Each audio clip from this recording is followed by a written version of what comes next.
Hey everybody, this is the Nosebleed Section Fantasy Football Roundup, first round of the playoffs. I'm Kent. Here's Sean. Here's Chase. And these two don't matter. Also true, because this is about the first round of the playoffs. These two. Good.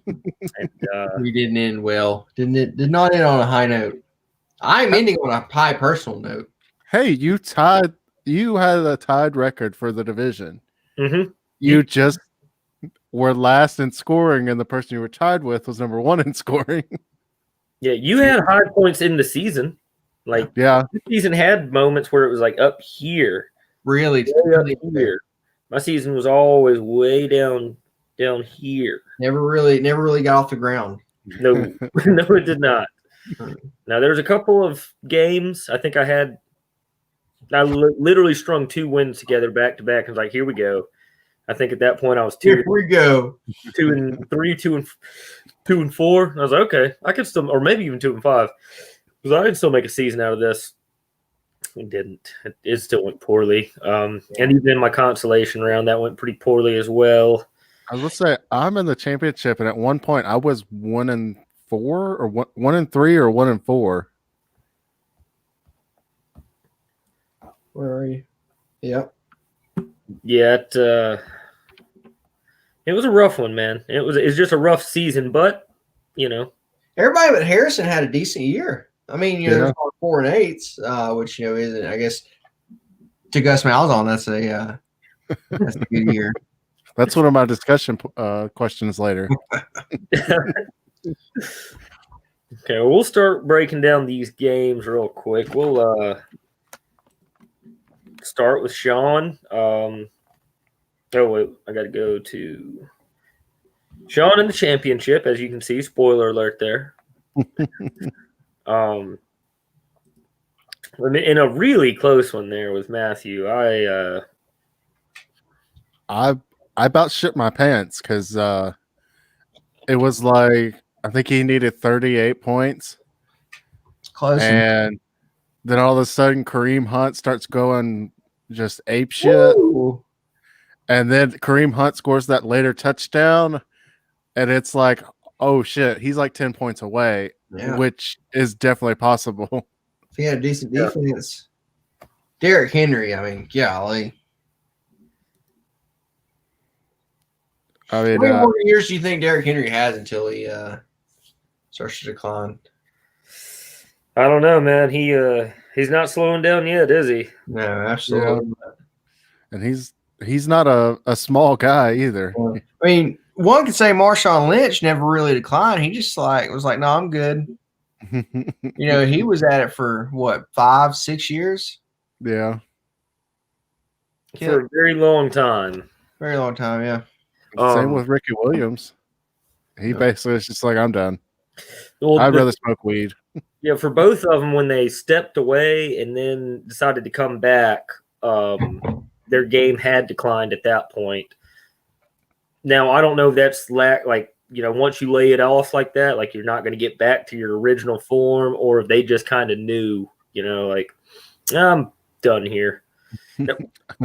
The Forrest Gump, I'm kind of tired. I think I'll go home.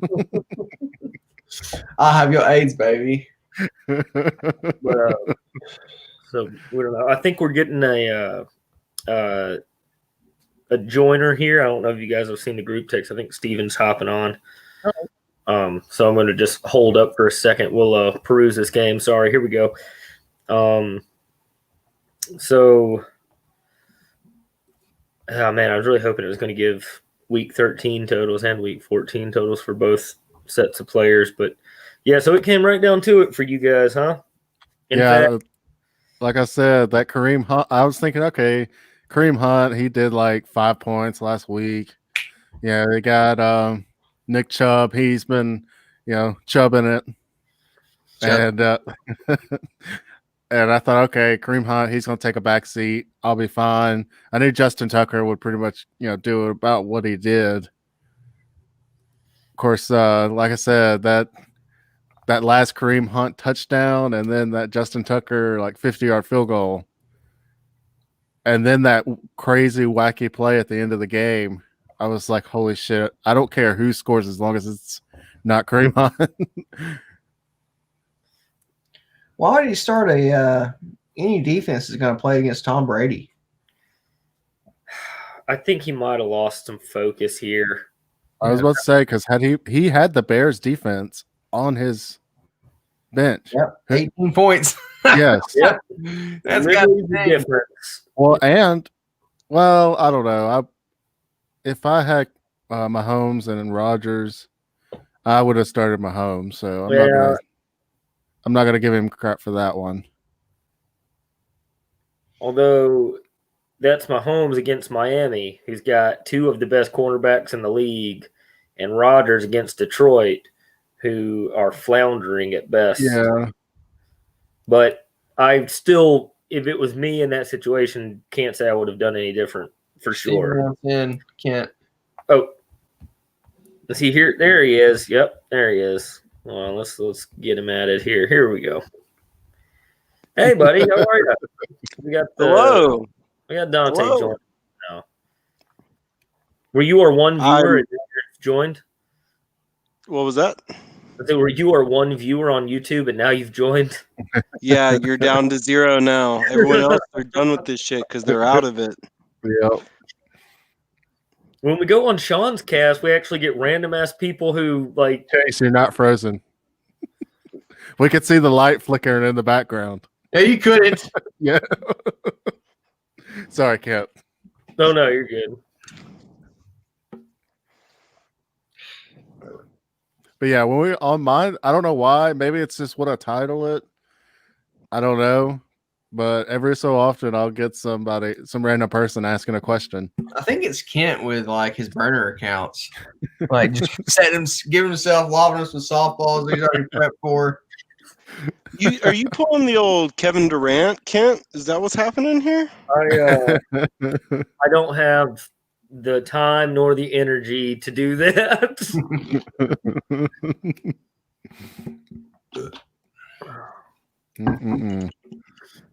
Yeah, I don't think. I think Matthew, if he had really honed in on it, he could have got it. But yeah, who are we? we're just talking heads. I'm not gonna lie to you guys. The last week, I didn't want him to get booted from the playoffs because out of everybody who was in the actual running, the very last week, I shot him a text message like, "Hey man, this is the last week. Make sure you get your shit together." Because out of all of you assholes, I think he would be the most bearable to have won it. I definitely don't want the DeSanti name to have 3 championships to it.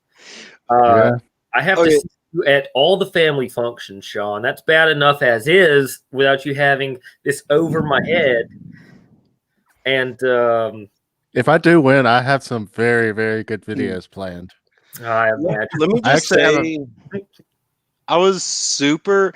I know I would have been in the playoffs even if AJ didn't lose, but AJ losing to a team that had 2 to 3 players that didn't even play just tickled me to fucking death. I'm gonna have to show AJ the stream of this after we're done. Just shoot him the link. It's like, hey, you only have to watch until the 9-minute mark, or maybe just skip to the 8-minute and 50-second mark. That's good stuff. Oh yeah. Yeah, no, and he was in that. So it was when it came all the way down to it that last week. It was Sean, Matthew, AJ, and you, Steven, and then Hicks. And it was literally just between 5 to put in 4 spots, and it really came down to yours and Sean's game, right? Yeah. And now you guys are back at it because Sean, if you had won, you would have eliminated Steven and put Matthew and AJ in. Yeah.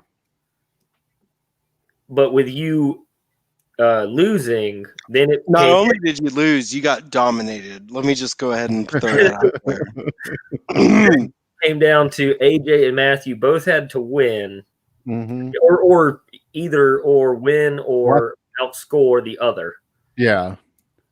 So if one won and one lost, it was going to be whoever won goes. And then if they both won, it would have been who outscored each other on the total points. If they both lost, same deal.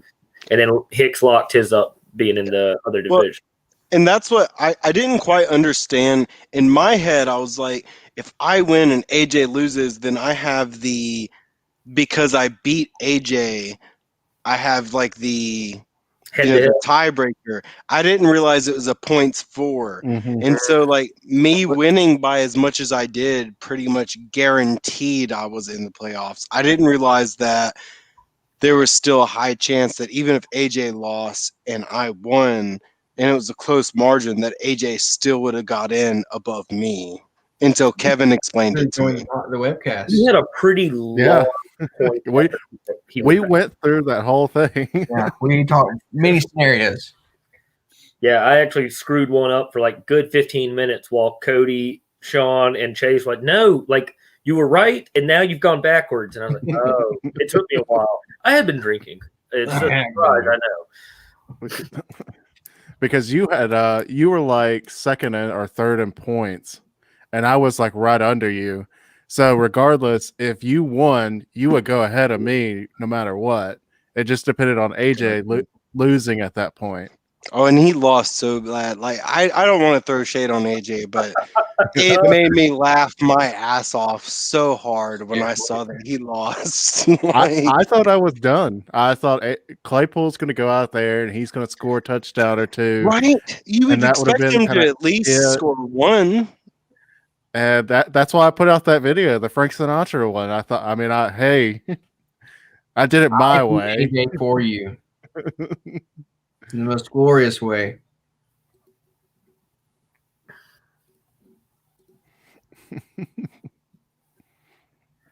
But I have a video planned. I haven't made it yet. I have another one planned. Oh, I fully expect you to beat me. Like, I have no doubt in my mind. Like, there's no way, like, 2 out of 3 years I'm going to win the championship. Like, I've already accepted that I'm going to lose somehow or another, period. Two out of the 3 years you've been in here, and the past 3 weeks you have been just fucking ripping it up and probably breaking records left and right in our league. Yeah, and that's what it's bound to fall apart right now. Exactly. Like, there's just no way. You could just keep winning. It happened to me. Yeah. Yeah.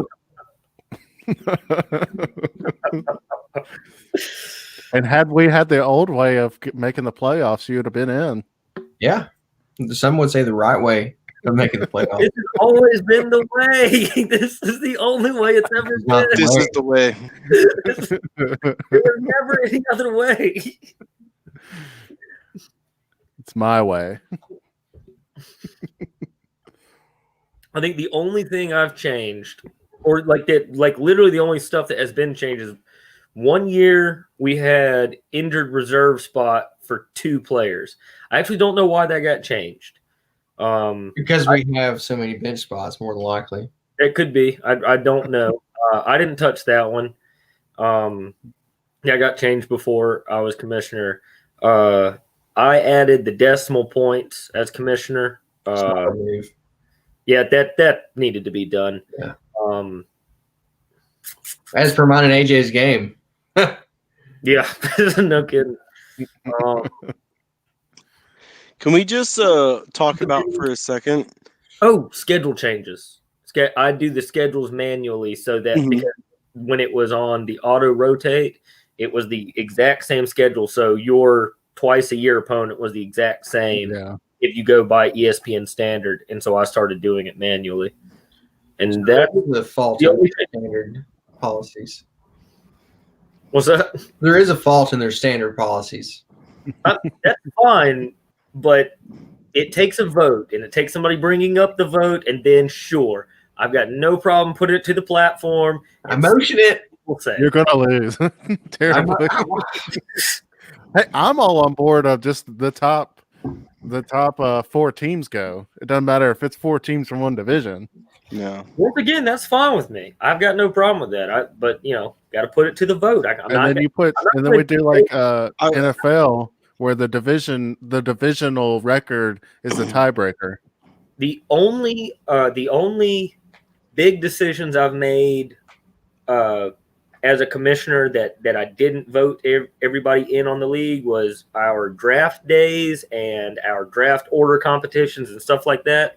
And that's because you cannot wait for 12 people to agree on shit like that. You just got to hammer that shit through. Ram it. I mean, it's the executive order, right? Yeah. Like as far as the actual play, that stuff, yeah, we can put that to a vote and majority wins. I do feel like it needs to be known. It's not really particularly important to this league, but Kevin does participate in a separate league, and he did not make it to the playoffs this year and traded Clyde Edwards-Helaire away from his team. Kevin participates in a fantasy football league and is not the one that he was a founding member of? Correct. Did you know this, Kent?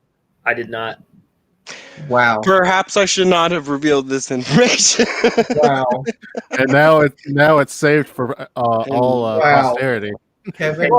And then like the most hilarious part is like when he was like, "Oh, I didn't have a great quarterback, so I traded Clyde Edwards-Helaire." Sounds like something he would say and something we would make fun of him for. Yeah, exactly. And I was just like, "You fucking idiot!" And he was just like, "But I didn't have a good quarterback." And I was like, "Okay, but you had like one of the best running backs, and you traded it for a subpar quarterback.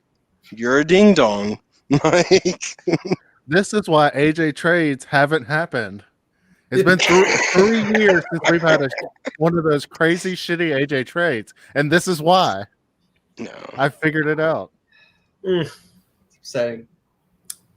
This is disheartening news. This is taste of betrayal. Yes. And well, also, you didn't hear it from me. Well, you know what? I'm not gonna call anybody out on it. I'm not even gonna say a word. I'm gonna delete it from the memory banks as soon as we're done here. But what really breaks my heart is that it sounds like he had such a season that I could have had great joy at his expense. I feel like I've been robbed of that. Well, it's almost hilarious because it feels like at this point he's living vicariously through me. Like he's just like, it's just so good to see you doing well in the league, and I'm just like, is it because you fucking sucked when you were in the league? Like, and I'm not saying that because it's my fucking brother, you know. You can't. You read between the lines, though. Oh man. Well, all right, Steven, we'll get down to your beat down in week 1 of the playoffs of Hicks. I mean, it was a bloodbath. I mean, it would have been a bloodbath against anybody. You outscored everybody like a fucking runaway. Also, I'm surprised. It must be fucking nice to have Tyreek Hill. I don't think I'll ever let him go ever again. You know, the real upsetting part, like coming into the playoffs, I was just like, I'm so glad I drafted Will Fuller for the 3rd straight year in a row. He's fucking killing it. And then it's like PEDs. And I'm like, you dirty son of a bitch. Like, yeah. God damn it. Because that week, that last week of the regular season, I was like, well, I'll see him we may see each other in the playoffs, but he fucking won't have Will Fuller. You're damn right. I sure fucking won't. Because I think the day we did our live stream was the day that it came out. Yeah. Are you all looking at this same chart that I've got pulled up right here? Who is Not that? a single game for Tyreek Hill below 10 points, or only 2 games. He had a 2.5 against Buffalo, and I think he got tweaked, like kind of hurt something there. Then, of course, he had the bye. That shut him down, which kind of seemed like the only thing that could. The only other game that he had below 10 points was 8.8, 10.6, 16.8, 16.2, 12.4. Also, look at the fact that my tight end, Mike Gesicki, who is out probably for next weekend, is one of the top tight ends of the year. My boy from the Dolphins. And David Montgomery for you the past 3 weeks. He's been killing it. Yeah, I also have the number 1 and number 2 defense in the entire league. I have the Rams and the Steelers. So that has been helping me a fucking lot too. Getting an average between 15 to 20 points from my defense, fucking stellar. Yeah. It's very helpful. Yeah. Very helpful. Well, Sean, this is what you must go up against. Dude, you scored 139 points and still had someone score 0 points. Yeah. It's disheartening, especially if you're about to play them. Discouraging, maybe? Yeah, discouraging. Discouraging. Disheartening will come later. Yeah. Yep. Any more words, Chase? You pull that thesaurus out. That was his wide receiver number 2 spot. So he could have put 16 in for 0, or 11.9 in for 0, or 6.4 in for 0, just for shits and gigs. Yeah. Yeah. Well, it doesn't make me glad that I'm out of the playoffs and I'm not in the championship game. Obviously, that's what you want no matter what. But I will say, if I was in the championship game, if I had gone to the playoffs, I would not want to play this team right now. Hot. Coming in hot. This is the Jay Cutler that you never saw in the NFL. I don't know how to speak his name. All right, we'll bump here to watch what Chase did to Santana. Just a bludgeoning. Yeah. Cornell fan there, he just had a chance. Not one little chance. Just took it to him. Yeah. I mean, there's nothing really he could have done either. Like his bench. Yeah. Fell apart. He's just like on paper, it's just like it seems like it should have been an easy win. I mean, the thing is, he had a super he was leading the league. He had the best record in the league for a little bit, but his team hit the skids down the stretch, man. Like they. Well, that's what happens when you have all your starters are on like premier teams in the league. That happens every single year. I'd like to take credit for it because I feel like he was shellacking everyone until I played him and I made his team look sorry. And then ever since then, all his players were just like, "Oh man, we're playing for AJ's fantasy team. We just gotta fucking turn down." Turn down for what? For AJ. The beating that he got. I guess we'll also visit Cody's. Lamar Jackson went the fuck off. I'm like that game the other day. Holy shit! Like y'all saw that, right? Where they played the Browns. Yeah, because I was browning my pants every time Kareem Hunt got the ball. Well, apparently so was Lamar Jackson, but then he went and took care of it and then came back. Yeah, got a shit. Like, bro, I just need to take a quick dump and I'm gonna come back. I'm gonna fucking don't lie. You dumped out. I didn't see it. I was in the woods, but saw all the memes.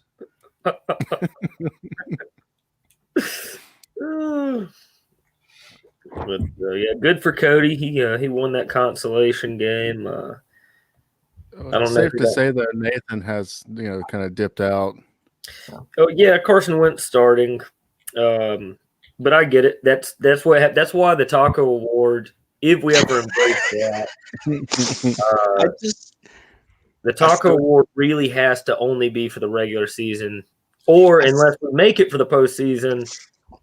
And then the punishments have to be bad enough to where people really don't want. But the thing is, people don't even give league fees right now consistently. I highly doubt they're going to do punishments consistently. I still can't believe this team beat AJ. Which one? The once in a while. Yeah. Oh yeah. Once in a while, it happens. Well, for Arnold, he had a really good team. I mean, he was clicking right along. I don't know if he had injuries or what, but his team looked pretty solid to start the year. He just started to kind of fall apart down the stretch as well. I think Jonathan Taylor was injured a couple times. Well, no. Also, here would be the Taco Bowl. And some crazy how. Yeah, that happened. Wow. Yeah. Harrison, God bless his soul. He did it. Yeah. He on a high note. And ended it on a high note, and I bet you he has no clue that. If you're running Rex Burkhead as your RB2, you already know it's over. Like, I'll just be honest. Well, even Ezekiel Elliott is RB1 lately. True, fucking true. Also, this right here, to get him as 20 points as a tight end, and then also he's a really good starting quarterback for me so far. Hey. The exact same week that Joe Burrows went down, that's championship level moves that just didn't mean anything because my team just they didn't care. They didn't care this whole season. That's all I have to say about that. That's all I gotta say about that. I mean, there's no way my running backs aren't ranked really high. Chris Carson's been hurt in and out, so 18, but averaging 14.2. I would love, it was my wide receivers, like what it really came down to. I love Robert Woods, but he should not be anybody's wide receiver one. And Tyler Boyd, same thing. Robert Woods ain't bad, but, it's hard to run him as your one. George Kittle getting hurt. That didn't help. And that and the 49ers just not having like a solid quarterback, And Saquon Barkley. That's your 1 and 2 pick right there. So yes, it was Saquon Barkley. Oh man, you got fucked from the get go. You gotta pick it didn't go great. And then in the second, if Harrison and Trent were butthole like taco number 1 game, me and Dallas were battling for 3rd and 4th last with this one. So that actually means I'll play Trent for, I guess, what if we played it through consolation all the way through. I'm still in the technical Taco Bowl if we played it that way. Yeah. And Dallas will play Harrison. What will inevitably be a bloodbath. I kind of think Trent's giving it up too. I mean, hell, I basically have 2. I just make sure, like, I'm not making waiver moves at this point. I don't care enough, but I'm trying to play starters at least, or people not. I keep I'll make 3 or 4 waiver moves when I'm in the consolation just to fuck everybody else over. That is a dirty, dirty trick, but I appreciate it. Yeah. That's commitment right there, Sean. I appreciate your gumption there. Except last year. I mean, like, I think last year, the last game I played, I started Duck Hodges. Well, wait a second. Hold on. My commissioner button's itching. Do it.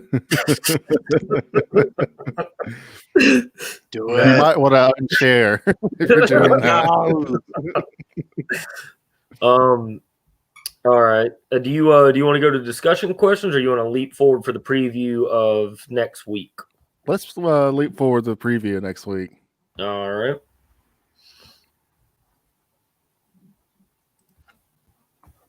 This is really the big one right here, obviously. Dude, fuck both those teams. I don't give a shit about either one of those people. They're both pieces of shit.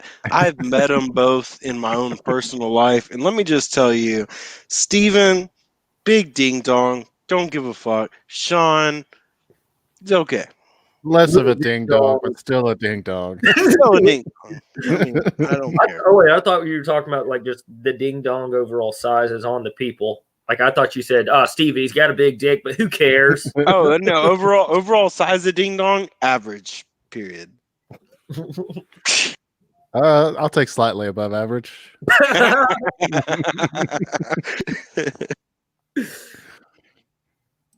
All right, boys.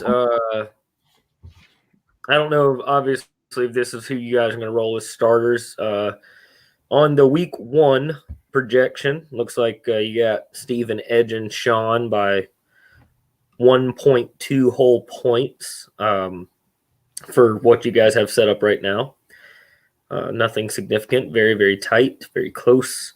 Josh Allen at Denver.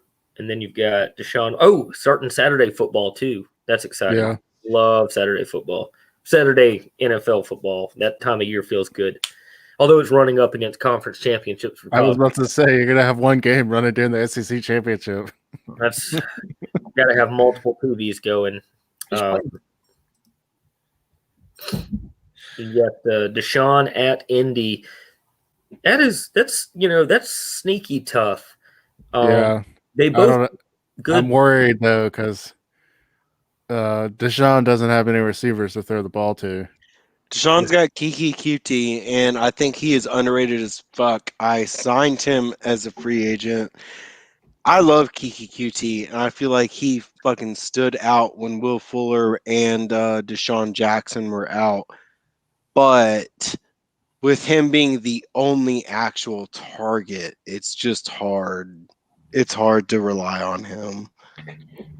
But at this point, it's like I don't even know of any other quarterbacks because they're all on people's benches. Aren't they, Chase? I've seen them there. I've searched, I found. It's tough. I mean, honestly, if you really, and I don't want to be the guy that's helping you, but like Jalen Hurts is out there, and Jalen Hurts had a fucking spectacular game. I watched Jalen Hurts for years, and I would. You're telling me he didn't surprise you at Oklahoma as a passer? Yeah, but he finally got to hit the receivers that were wide open. See, at Alabama, he couldn't hit the ones that were wide open, whereas at Oklahoma, he finally hit the ones that were wide open. Yeah. Well, and I guess the thing is, I love Jalen Hurts. He had first round wide receivers at Oklahoma, and at the Eagles, he has NFL caliber talent. he has NFL talent, technically. I mean, I've watched plenty of Jalen Hurts that I know that is not going to be my move. I'll stick with Deshaun. Gotcha. No, I understand. Deshaun he's a solid fucking starter for real. Every year when someone's like, I don't know. I remember I told this to Cody, I feel like the year or two before. He's like, I don't know who to draft. And I was just like, Deshaun Watson and Russell Wilson are both available. Both solid quarterbacks. And then he went with Teddy Bridgewater, who was on PU or whatever. Yeah. Do y'all remember that? Do you remember that count? We were at AJ's mom's house doing the draft. Mom's house. I was at her house, but it wasn't during the draft. I honestly don't recall, but that's hilarious. I mean, because he was doing it on the online, and he drafted him, and both you and AJ were like, he's not even active right now.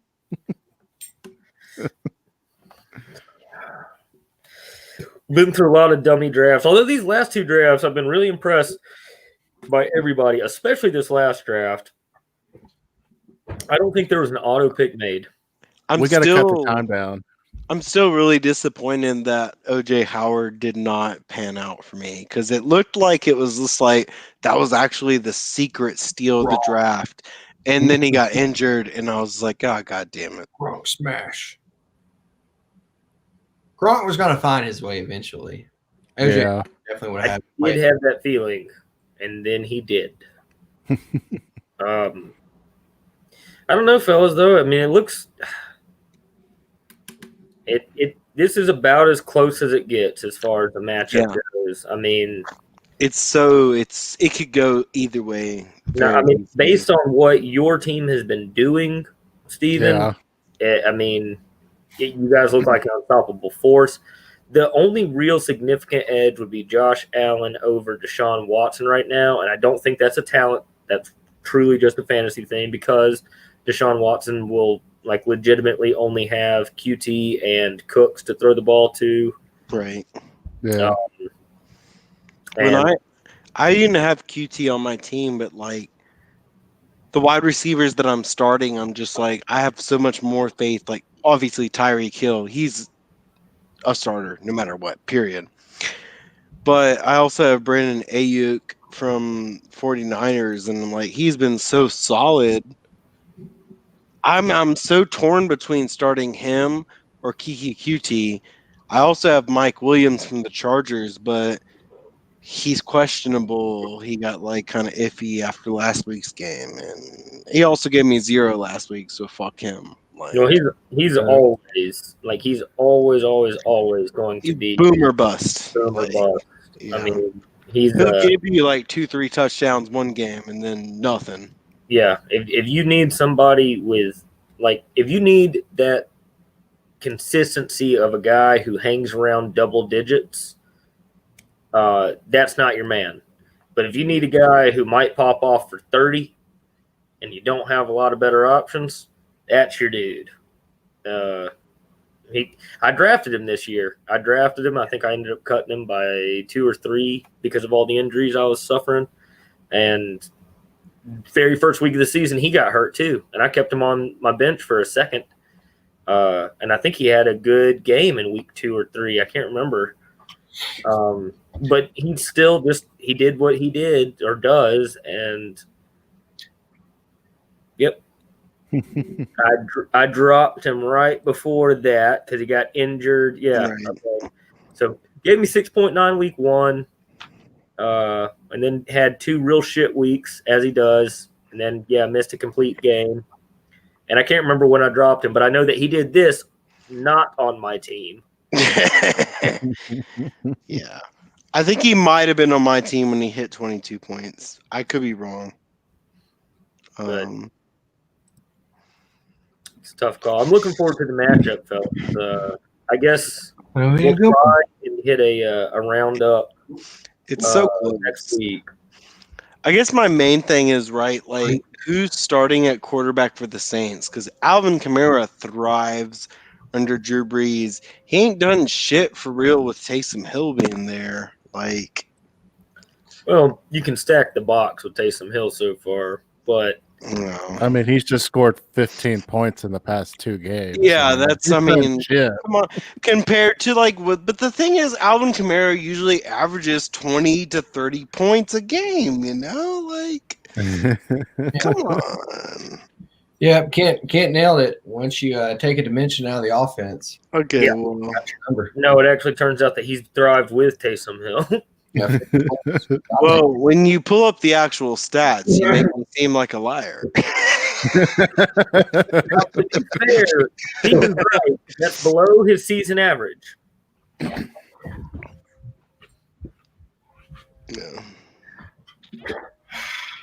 Damn, But let me get up. not by much. And also, most people would love those stats still. Oh yeah, no, I'll take it's it. still it's pretty great.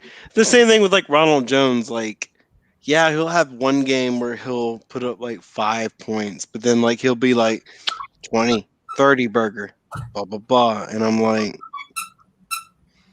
I'm waiting for this cat to come back down to earth. oh my god, I'm such a huge Tariq Cohen fan that this like upsets me because I feel like Tariq Cohen is the future of Chicago Bears running back. But at the same time, I didn't get Tariq Cohen this year, so at this, I'm like, I'm down with this because I didn't think David Montgomery, because he was at the Packers last year, right? Yeah. Yeah, I think so. I didn't care too much for him. I thought Aaron Jones was better than David Montgomery because I feel like they split the backfields.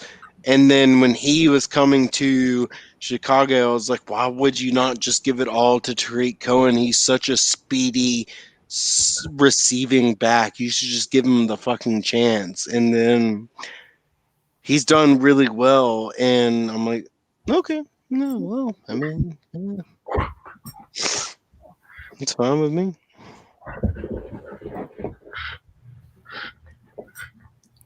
I'd take it.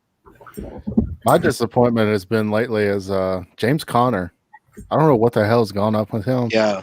I think it's the Steelers organization as a whole. Like they've played well above, I feel like, their level, and their defense kind of got shitted on the last 2 weeks, but like not in like so much the team's bad or anything. It's just I feel like that's compiled. But even then, like you're saying, like even towards the beginning of the year when the Steelers were undefeated, James Conner didn't have any surprising numbers. Like, but he was consistent. I mean, he was consistent, yeah. For Though 1, 2, 3, 4, 5, 6 weeks, he scored over 11 points. Right. Which for me, and then one of those weeks was a 20, and another week was 18. So that's what was good for me. Well, they played the fucking Bengals this week, and I fully expect them to take full advantage of them after two loses. The last time they played the Bengals, though, he only got 4 points. It's a revenge game. This is not a revenge game in just the fact that the Bengals, last time they played the Bengals still had what's his name, the top pick of the draft, Burrow. Yeah, they still had Joe Burrow.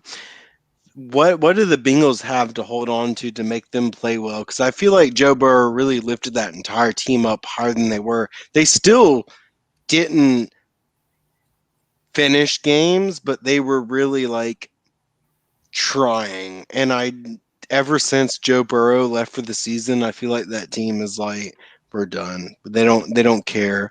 And I feel like James Conner and the rest of the Steelers team, this is a bounce back game for them as a whole. They lost 2 straight in a row after they were undefeated, and they're going to mess the Bengals up like nobody's business and then make themselves feel way better. At least that's what I think.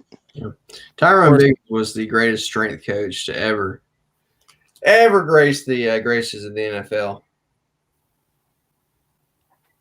What? I don't know. All I was talking was Tyron Biggins picking up that city bus, getting that was a dime.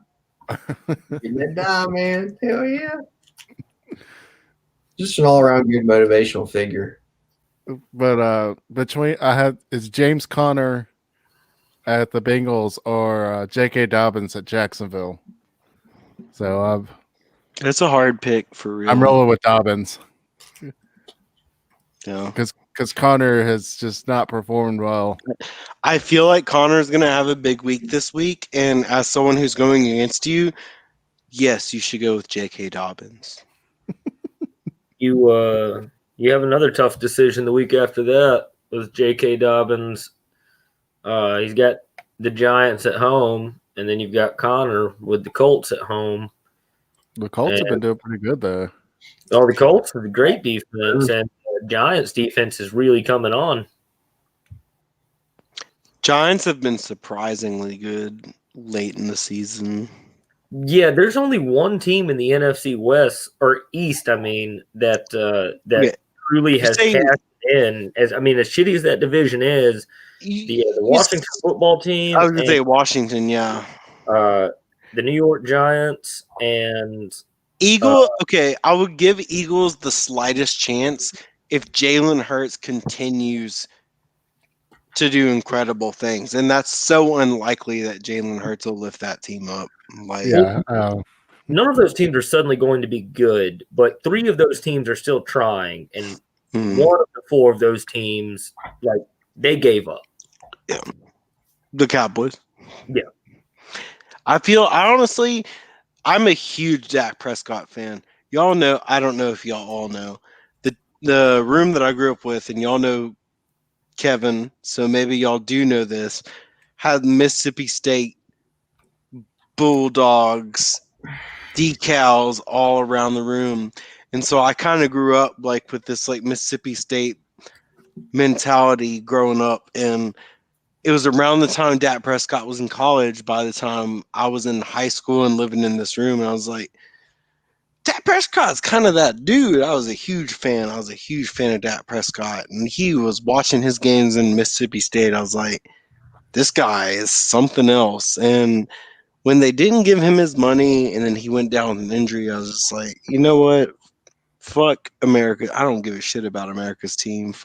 This was a solid dude who had lifted this team well above what they should have been. And they fucked him over and they bet against him and he lost. So Didn't Monty love the Cowboys?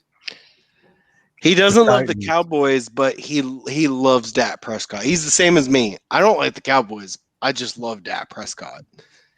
And I think it's the same reason. Like, we both grew up in this, like, Mississippi State Bulldog bedroom. And so we just, like, happened to be a fan of him because he came from there. And it's just kind of bullshit how they fucking threw him into the fucking shit pile. Yeah. I mean, that's pretty much what they did. But, I mean, that's NFL for you. True.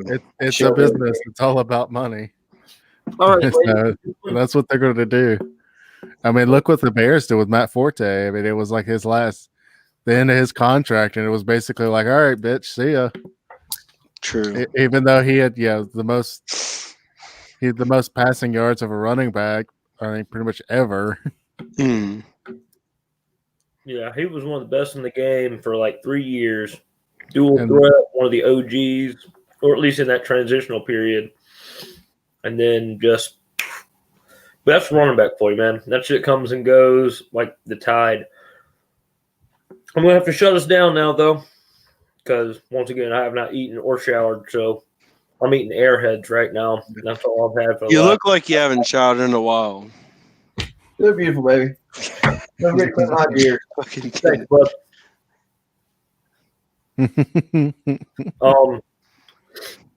So we're gonna move on from the breakdown. Sean, what you got for us? All right. Heisman. Who you got, Kent? I mean, I think Mac Jones is still the favorite. I think Mac Jones and Trask are still your two Vegas favorites.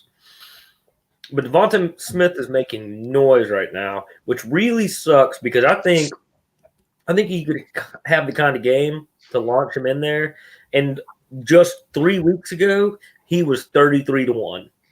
I mean, those odds are incredible. I still think Mac Jones gets it because I think for Devonta Smith to have the kind of game for him to get into the race, Mac Jones would have to do almost nothing. You know, Arkansas, Mac Jones didn't do poorly. He just wasn't asked to do so much because the defense and special teams and the running game. Well, and I think with Florida, they're just going to torch that secondary all day. So I think Devontae will get his numbers, but so will Mac. So I got Mac Jones. Who you got, Chase? I just don't know enough about it. I would probably say Mac Jones, just based off everything Kent said. Sounds like solid logic. Because he said he probably won't get it. But yeah, seems like a logical. Okay, pick. So let me go ahead and throw this at you. Trevor Lawrence is going to win the Heisman. I don't think he deserves it. He's played incredibly. He's going to win it based on resume alone because he did great the past couple years. And yes, he missed out the major game with Notre Dame, but he's going to play. He's going to play the rematch with Notre Dame. He's going to win that game, and that's what's going to sway them to be like, you know what? He did miss those games, but in the fact that he hasn't won one, he's probably going to go pro after this year. They're going to give it to him just because they realize, like, this is the last chance we have to give someone that they think is going to be a well-known – because they've already put, like, Trevor Lawrence into these ranks of, like, Peyton Manning, Eli Manning. They've already put him into the spotlight to the point where they're like, he might deny the New York Jets when they inevitably pick first or second overall. And he just could be like, I'm not going to play with you because you are fucking trash. They've already put him into that light. So if he plays lights out and beats Notre Dame in the ACC championship, he is undeniably, don't get me wrong, Matt Jones has played fucking incredibly, and his stats are Heisman worthy, but if Trevor Lawrence, because of his previous resume and how well he's done in previous years, beats Notre Dame in this game and then like imposes his will, they're gonna give it to him. Period. Valid argument. Yeah. I think it's Devontae Smith. I think this is the year they go off. They go off script and not give it to a quarterback or running back. And I think, and what did it was that punt return for a touchdown. Sean, if I was sitting where I'm sitting right now, I think 3 weeks ago, and 3 weeks ago I could still get Devontae Smith 33-1, and that's when he was really starting his run to go off. I can't even imagine what I could grab him at the beginning of the season for. Sitting right here, right now, if I had those odds, hell, I think I heard Todd Furman say today, and he's one of your sharps out there. If you can still find him for 6-1, that's good value. Go ahead and take it. It wouldn't shock me one little bit. I kind of think it's a two-man race between him and his quarterback, personally. Yeah, because I think Trask killed himself last week. I mean, losing to LSU like that. Yeah, Trask, he destroyed any chance. And I don't think they'll give it to Trevor because they don't like the missed games thing. I mean, I just don't think they would. Does the vote come before the championship game? I'm not sure when they vote. I would say if the vote comes after the championship game, I would say he's still got a ballot shot. This weekend for the conference championships will be considered in the votes, and then this is the last weekend for voting. Some votes have already been cast. Yeah, I mean, some people have cast their votes. I mean, some people cast their votes in the middle of the season. Yeah. That happens. Yeah. But they've also said too that Mac Jones and Devontae Smith could possibly split the vote and put Trask in there. You know, that's a pretty valid point as well. That is a very valid point. Yeah. That's happened a few times throughout wide receiver and quarterback duos. I mean, there's only been, I think, 3 or 4 wide receivers that have actually won it, but there have been multiple times, I think 15 or 16 times, where quarterback and wide receiver duos have both made the trip, but because they split the vote between the two of them. You know, I hadn't thought about that. Trask or Lawrence, depending on how he performs against Notre Dame. Yeah. Still sneak in. It's a 4-man race between those guys. Although Ian Book, same thing. If Ian Book goes off against Clemson, exactly. You know, that's a super dark horse. But if he has the same game that he had the first time they matched up, 16 passing yards and close to 100 on the ground, 4 or 5 total touchdowns. I mean, you can't count him out. I guess it's still anybody's game, even though I think personally it's between an Alabama player. All right. My next one is, all right, so say Ohio State wins the Big Ten championship, puts them at 6-0. The what championship? The Big Ten. Garbage. They're having one of those? Yeah. They shouldn't be involved in any kind of conversation. They made a rule that you had to play at least 6 games, and then they took that rule away. So I think I recall that team existing. I vaguely. So, two things with this. Do you think if they win, do you think they will put them in the playoff? And do you think they deserve to go to the playoff? No. That's really, really easy, Sean. First question, do I think that they will? They absolutely will. You can see by how they've been ranking these teams since the college football playoff rankings have come out, because they're so full of shit. Garbage. They don't care about consistency. And then they said from the get-go, when these motherfuckers started doing rankings of any kind, that it would be on a year-to-year basis. But they've proven that since the very first year that it's more about name brand and it's more about viewership than it is about year-to-year who the actual 4 best teams are. Because if they were looking at 4 best teams, I'm not that sure that Ohio State is that much better than Cincinnati. but it doesn't matter because they have consistently put them in the top 4 since Ohio State started playing football 5 weeks later than every fucking body else. Didn't meet the criteria for their own conference championship, and then their conference protected them. And then the college football playoffs did nothing about it. Ohio State has played one game in the last 3 weeks, and they didn't move a bit out of the top 4 for it. Not one. Let them be embarrassed. Let them be embarrassed. Also had the same thing where 2 of their teams couldn't play them because of COVID. They were ready to go. They missed 2 games in the last 3 weeks. They dropped in the rankings twice, and then the college football playoff committee said, well, they didn't play. That's fucking inconsistent. You are protecting the teams you want to be in there. So yes, they'll go, and no, they don't deserve it. I'll be dead ass honest, right? I would want to, because like you're saying, they had to drop those 2 games, make them play either BYU or Cincinnati, one of those outside tier teams. Or Coastal Carolina, I'm sorry. Coastal Carolina, yeah. Coastal Carolina or BYU, one of those teams that you were like, they're not quite good enough to get in. They're not quite good enough. They're really good, but they're not quite good enough to get in. Make Ohio State play one of those 2 teams. And if they destroy them, boom, yeah, they're absolutely good enough to get in. If they get beat, then it's just like, you didn't deserve it. Period. You never deserved it.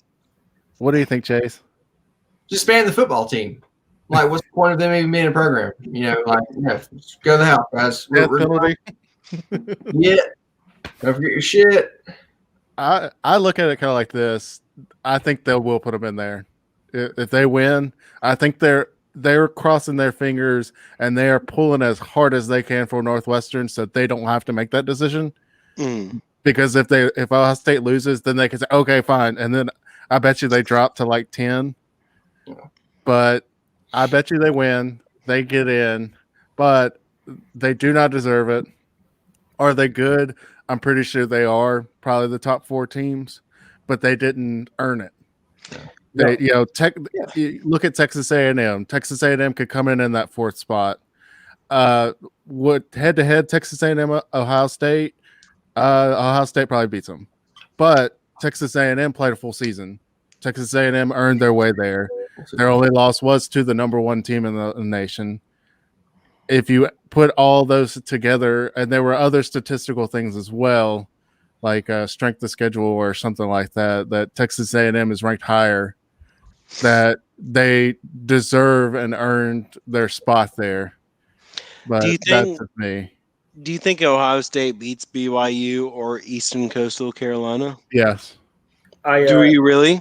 I think I could solve this with a 16 playoff to get the 4th seed.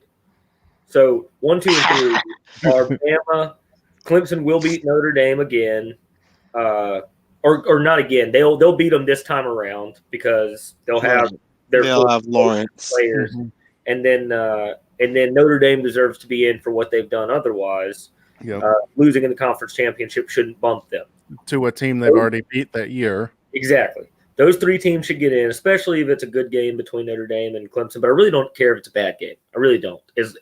From what Notre Dame's done, even if they lose, much like if Florida was going into the SEC championship, we'd have a 4 and we wouldn't have to worry about the gumption of Notre Dame entering the ACC gives them like the right, to be in the playoffs. Period. Like, I hate to say that, but like the fact that they did that and then they won out. Yeah, you earned it. Yeah. But then for the 6 teams playing for the 4th spot, you let Ohio State, A&M, Cincinnati, Coastal Carolina, USC, and Iowa State. 6 teams. If Iowa State then wins the championship, and then the other teams finish out their records the way that it's all projecting to finish out. Although I kind of think Oregon might beat USC, in which case eliminate the Pac-12. I don't care. But if USC stays undefeated, because they will also be undefeated with a 6-0 record, let those teams seed them however you want. Let them play for the 4th spot. Let the other 3 teams get rested up for the assholes in that group who didn't play a full season anyways. Right. You might have Jalen Waddle for an actual healthy, full health Alabama team, it really doesn't matter. It really doesn't matter. Of any of the four of us sitting here right now, is there a team out there that can beat Alabama? Full health Alabama? Alabama as is. Alabama lost Waddle, and they didn't drop off even one little bit. They just changed their game plan because Shark's a genius. I kind of wish he was the next head coach of Auburn. I'm gonna go ahead and tell you, maybe Notre Dame. Maybe. They're the gutsiest team. I'll give you that. It would be a nail biter if they won, but any other team, Clemson, I don't see them doing it. All right. Any other team, Ohio State, I don't see them doing it. All right. So, playoff predictions. First one is what you think it'll be. Second one is if you were the one picking them, who would you pick? Go, Kent. Okay, I'll keep mine brief this time. Bama, I think, is going to walk over Florida's dead body. Go ahead and slam that number one spot. I think Clemson beats Notre Dame, therefore snags number two. I think Notre Dame losing gives them a justification to not line up Clemson and Notre Dame and the 2 and 3 seed for round 3 in the first round. Instead, they'll throw Ohio State right there and hopefully cross their fingers that Clemson eliminates that problem for them, and then Bama Notre Dame to open up in that round. That's how I think that they'll slate it. And then if all of that happens, probably is how I would slate it if I was in their shoes. And then my prediction for that, I don't think anybody in the country is nearly as balanced and polished as Alabama has been all year long. Everybody else in the country seems to be stumbling here and there at times. I mean, Notre Dame has that game against Louisville, which is a bad football team, and ended 12-9. Clemson has struggled for 2.5 to 3 quarters against Boston College plus lost to Notre Dame. And then Ohio State, they really should have lost that game to Indiana. I mean, they were up big and then looked terrible, and Justin Fields had no time. Their offensive line is not good in pass protection. He's running for his life a lot this year. So I think Alabama walks over everybody. I think Clemson beats Ohio State. Alabama just demolishes Notre Dame. And then I think the only reason that'll be a good game is Dabo Swinney seems to have something up his sleeve for Nick Saban, and it'll be a neutral site. But I think all in all, Bama's got too many guns, too many weapons, and they've gotten better each week, despite any of their concerns. Don't see anything in the argument. Steven, what do you think? I think honestly, it's going to come down to I think Clemson will beat Notre Dame in the ACC championship in a very close game. So that'll leave Alabama number 1, Notre Dame number 4, Clemson in the 3 or 2 spot. And then I don't give a shit who's in the number 2 or 3 spot outside of Clemson. Alabama's going to play Notre Dame in the first round, and they're going to fucking stomp. I say stomp them. They're going to beat them by at least 2 touchdowns. And then whoever they play in the second round, I think Alabama's going to win, just because I'm not like a Bammer, like for real, but just like looking this year, like, man, like between how close the Clemson game was with Notre Dame and everything, and it was without their number 1 quarterback. Trevor Lawrence is going to win this game in the rematch in the ACC. So, but they're not going to discount Notre Dame once they win this rematch. They're going to include Notre Dame as the 4th spot. And I think Alabama's going to beat Notre Dame when the number 1, number 4 matchup comes up. And then when it comes to Clemson versus whoever ends up with the 2, I don't see whoever comes out of it. Like I don't even have like a name to give you who comes up as the other spot for that 2 or 3rd seed, whether it's Clemson or some other team. Whoever it is, I think it'll be Clemson. And Alabama's going to beat them, whoever it is, like, period. And they just look so above and beyond anyone else. All right. Chase? I absolutely agree. I mean, Alabama's going to dominate. There's not really any point in talking about anything else. Like, I mean, they could show up shit the bed. They've done it before. Like, They been have. surprised. But I just don't see it happening at this point in the game.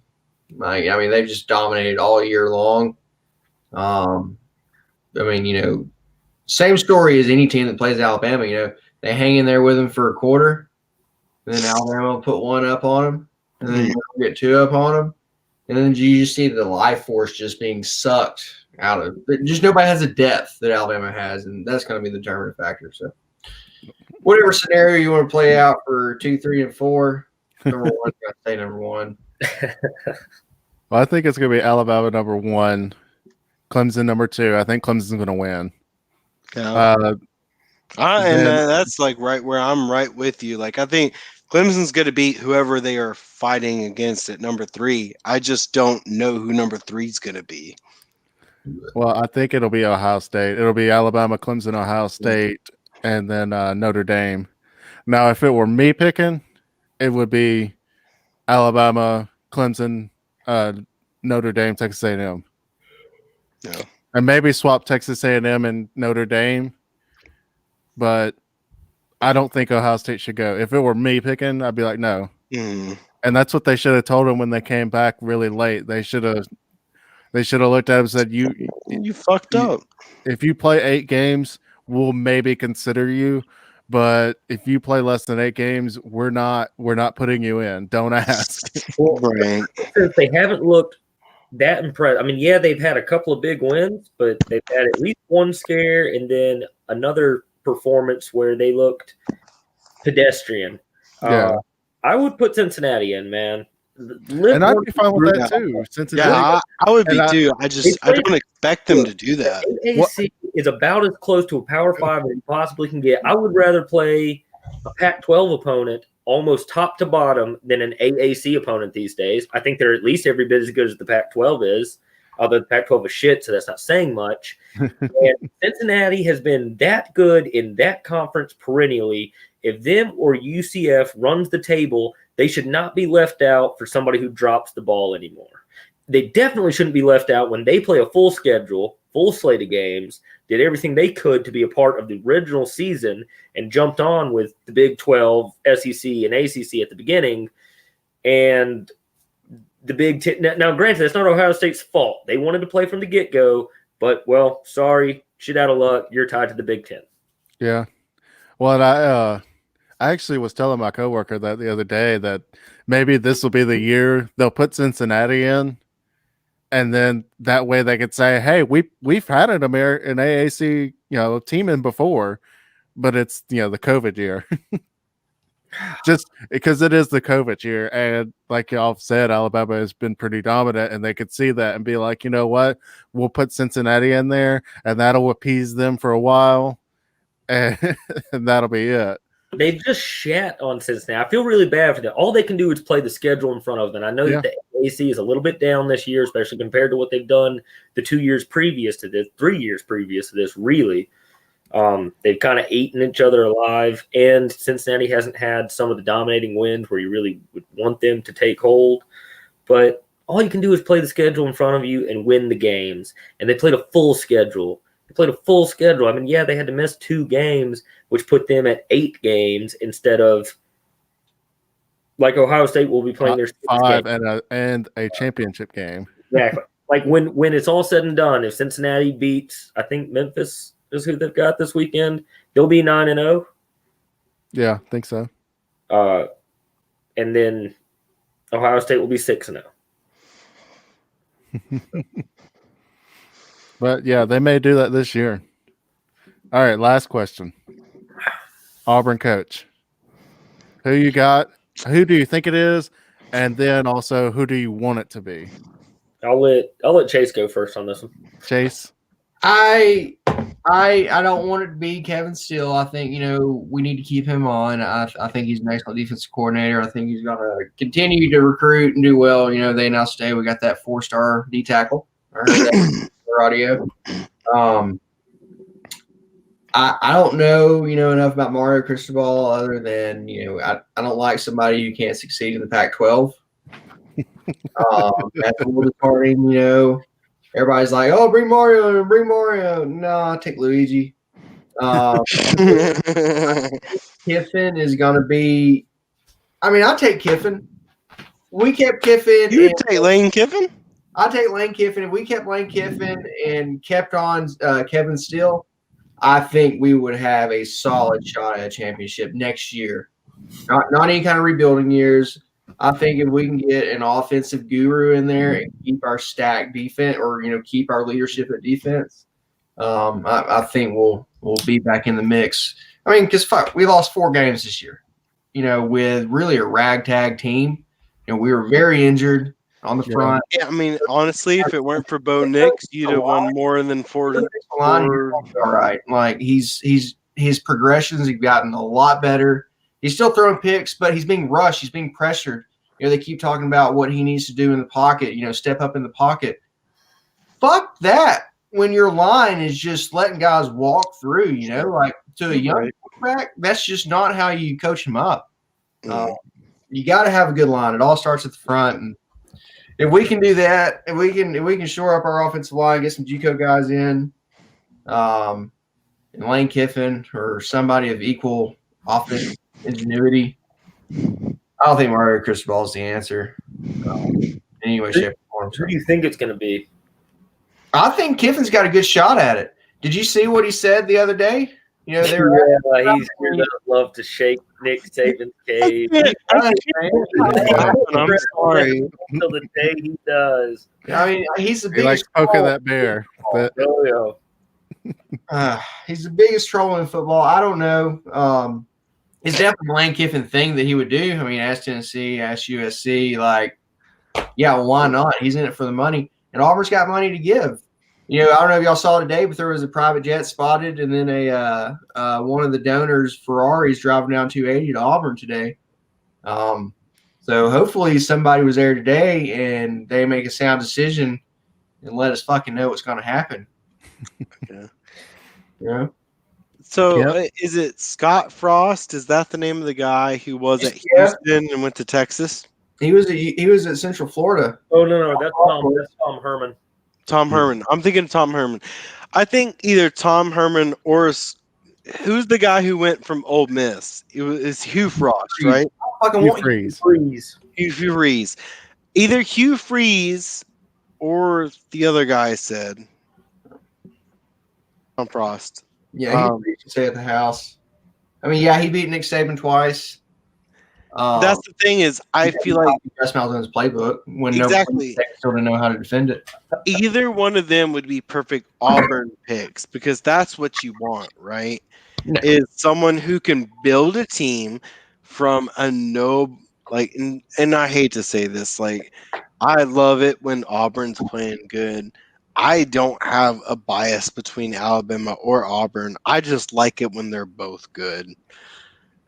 But I like it when Alabama's bad. It's a lot funner when Alabama's bad. Well, remember when Alabama was bad? It's been so long. I remember. I was there, Kent. I remember. But I'm just saying, even though they haven't been bad in a long time, let's be honest, Gus Malzahn, he's like a 50-50 shot of beating Alabama every other year. Yeah. Which is better than most coaches in the nation. Yeah. Exactly. Yeah. But if you get a Frost or a Freeze, someone who consistently builds winning teams, don't get me wrong, I know there was all this shit with Freeze at Ole Miss or whatever, and that's why he didn't get a job for a long time. But he's done his time now, and he just recently got another job recently. We're not Tennessee, we're not Alabama. Keep the convicts out. No. they could go for something different, and I would be okay with it. And obviously they can go for something different because they fucking fired Gus Malzahn, who averaged, I'm pretty sure his winning percentage was just 68 to 30 losses, 68 wins, a pretty fucking good winning percentage for any other school in the world besides one that's going up against Alabama. And that's the only reason Gus Malzahn lost his job is because of Alabama. We're in the same fucking state. Right. Well, and the most ridiculous thing is too, like, even though it was Auburn, even their percentage against Alabama was pretty fucking fantastic. Like 3-8. But you say 3-8 as if it's a bad thing. That a 6-4 season was a solid season, and he could not walk that back fast enough before the people who cut fucking checks were like, nope. Apparently, past that lit so many fires. So that's as soon as he said that. As soon as he said it, after that A&M, that's when it was like, oh, that's solid. That's solid. Then he comes out like the next day. He's like, let me straighten this out. What we expect to do here at Auburn is win championships. But it didn't matter. It did not matter. Ring that bell. Yeah. Honestly, when they fired Les Miles from LSU, it was in the game. It was after the game that LSU played Auburn. I was like, you know what? I realized they fired Les Miles because Auburn beat them. If Auburn was smart, they would just fire fucking Gus Malzahn and hire Les Miles. Because I personally feel like Les Miles is a good ass fucking coach. And can you imagine Les Miles at Auburn? I mean, I imagine it. I imagine it as the golden year of Alabama in the Iron Bowl. the golden era. I don't know. LSU is arguably a better job than Auburn. I mean, they're similar in a lot of regards. They have about the same amount of money, but LSU pretty much gets all the recruits that they want from Louisiana. The only thing they have to compete with is Alabama. Don't get me wrong. Like, Auburn has to compete with Georgia for Georgia recruits, Alabama for Alabama recruits, Alabama, Georgia, and LSU for LSU recruits. All of the Florida schools for Florida recruits. Fuck about Tennessee. And the facilities, LSU kind of edges Auburn right now. But for right now, LSU edges them. And Les Miles has a head coaching job right now and has possibly coached the worst Kansas. Did he? I didn't realize he had got another head coaching job. Yeah, he's been in Kansas 2 years now. Yeah, I had no idea. Last year it actually kind of seemed like they were moving in the right direction. They were losing a bunch, but they were close losses. This year is arguably the worst Kansas team of all time. Okay, well, that makes me less sure about what I just because I just remember like he did really well. Granted, he did well with the team Nick Saban left behind. Yeah. AJ could win he was very consistent at LSU for sure. I just remember that game, and I remember before that game, it was pretty much whatever team lost, that coach was getting fired. Yep. 100%. And it came down to the very end of that last play, and then it looked like LSU won. And I think my coworker, his daughter's an Auburn fan, and he talks about it. He's like, that could have been the best loss for Auburn. They could have gotten rid of Gus that long ago. Yeah. Because, I mean, for my thing, who else is out there? Who else could do a better job than Gus Malzahn? Well, that's why I'm about like the year that Auburn won on the last play of the game. But I think the best thing, I think what Auburn should do is make Kevin Steele that interim head coach for a year, like Ole Miss did that 1 year. Make him the interim and give him like a 1 year contract and just say we'll see, and kind of blow smoke, and then wait till the end of next year. Because right now, there ain't many options. But you get next year, and there's probably going to be a lot more. Well, they can. Who's the old Ohio State coach? The guy that went from Florida to he wouldn't go. He didn't want to go to Texas, so he's not going to Auburn. He retired, right? No, Texas has more money than anybody in the nation. Urban just turned down. Urban Meyer, yeah. Urban ain't turning down Texas to come to Auburn. Oh yeah, so I didn't realize he turned down Texas, but I knew that last week. His whole thing was he retired, but then recently he was just like, I might be willing to come back. He's just keeping his name relevant for his hosting gigs. The only I think that's what Auburn should do. They should do the 1 year interim. But what I think they will do is Cristobal. They'll hire him. Sean, I think you're right as far as what you think they will do. I hadn't really thought about doing the interim situation with Steele. I wouldn't be upset with that, especially if it was like, okay, you get 1 year. Yeah. He's done an excellent job of keeping the recruiting class together, which, it's a shit recruiting class, but that's not his fault. Yeah. I mean, on his end, he was doing great. Everybody talks about how he's a wonderful recruiter. Out of the 14 that were supposed to sign today, got all 13 to either commit or not decommit. Only one flip. That's pretty impressive. Everybody seems to trust him. I'm with you, Chase. If they hire him and put him to a big contract with years on it, I'll be upset. I'll be very disappointed. That is not a splash hire. I remember what he did at Baylor. 1 in 30 something in the conference. It was like 2-26 legitimately, and that's when the Big 12 wasn't as good as, or at least not as deep as they are now. Like there's a lot of do that. Like Texas Tech used to be a dumpster fire as well. Iowa State has been a dumpster fire as well. Baylor was not the only dregs of that conference when he only won 2 games in it. That's impressively bad. That's playing Kansas. Yeah, I mean, like somebody compared what Ed Ogeron did at Ole Miss to that. It's like, well, that's like holding those two things, to get. And you see what Ed? No.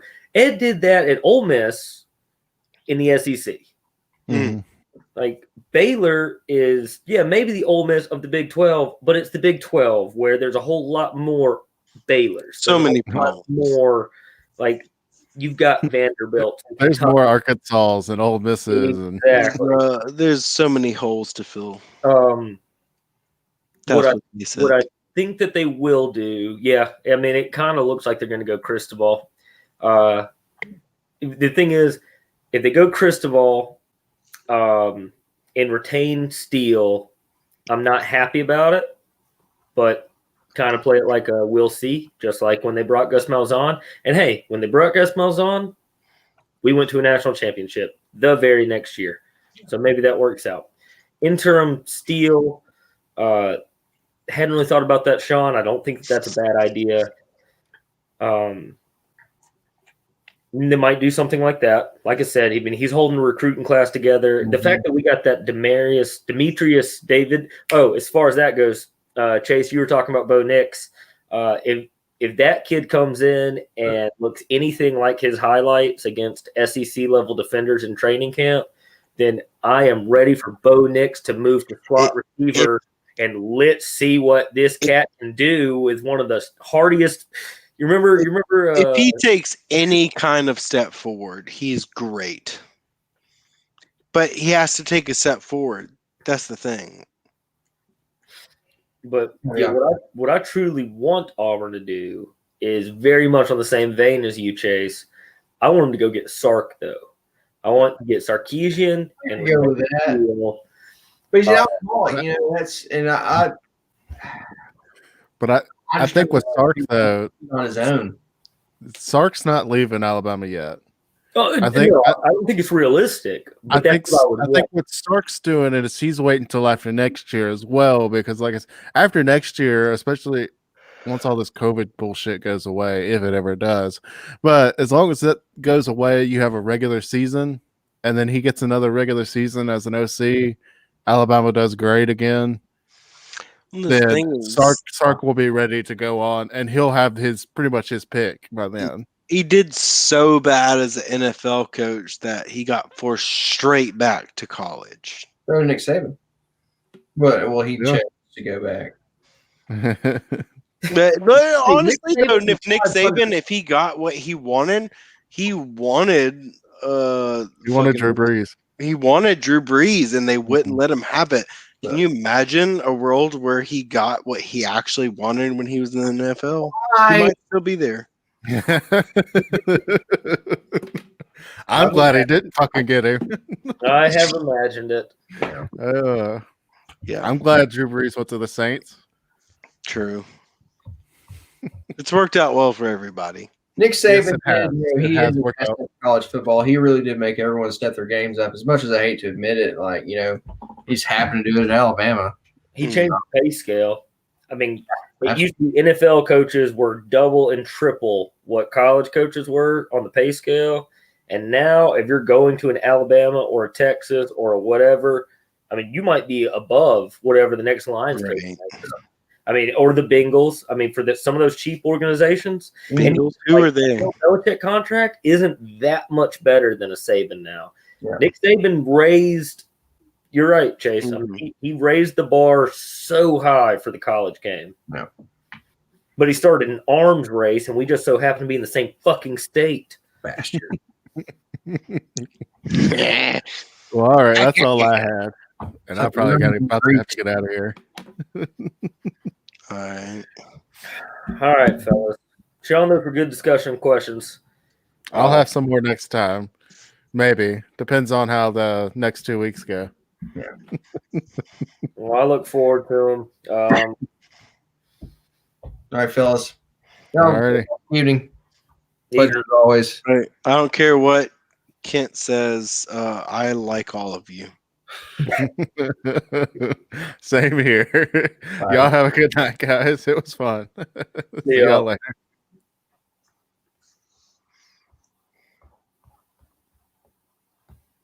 Get the fuck off my fucking computer. I'm trying.